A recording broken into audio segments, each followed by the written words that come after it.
महाराष्ट्राच्या बाहेर आल्यावर मला जर कुठलं शहर आवडायला लागलं असेल तर ते आहे कर्नाटकामधलं बेळगाव. इतकं सुंदर, शांत आणि इतकं चांगलं शहर आहे ना मित्रांनो राहण्यासाठी. फूड कल्चर तर बेस्ट, जबरदस्त आहे.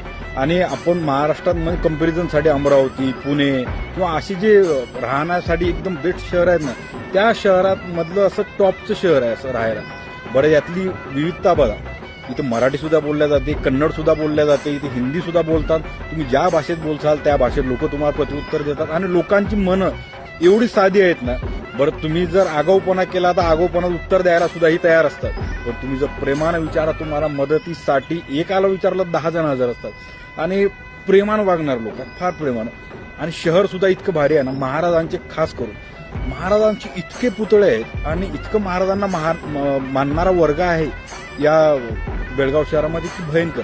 आणि महत्वाचं म्हणजे मराठा समाज हा महाराष्ट्रात जातो बहुतांश, पण मराठा लाईफ इन्फंट्री जे आहे आर्मीचं ते बेळगावमध्ये विंटर सीझन होतं विधानसभेचं जे यांचं असतं कर्नाटकाचं. पण प्रभाव बऱ्यापैकी जास्त मराठीचा आहे. भाषावाद जो का असेल 1956 नुसार प्रांतवाद तयार झाला होता भाषावादावरून, पण तो जर बाजूला ठेवला तर इथली लोक भाषेपेक्षा माणसाला जास्त किंमत देतात. आणि म्हणजे आयुष्यात जर असं झालं ना की पैसा भरपूर आला तर असं इथं बंगला बांधून असं या लोकांमध्ये राहण्यासारखे शहर आहे. इतकी प्रेमळ लोक आहेत ना, भयंकर. आणि मस्ट व्हिजिट. ज्यावेळेस तुम्ही याल या शहरात प्रेमानं स्वागत करतील लोक तुमचं.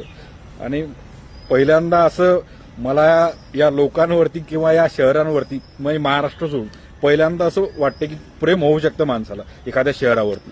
आणि ते मला वाटतं महाराष्ट्राच्या बाहेरचं शहर आहे बेळगाव.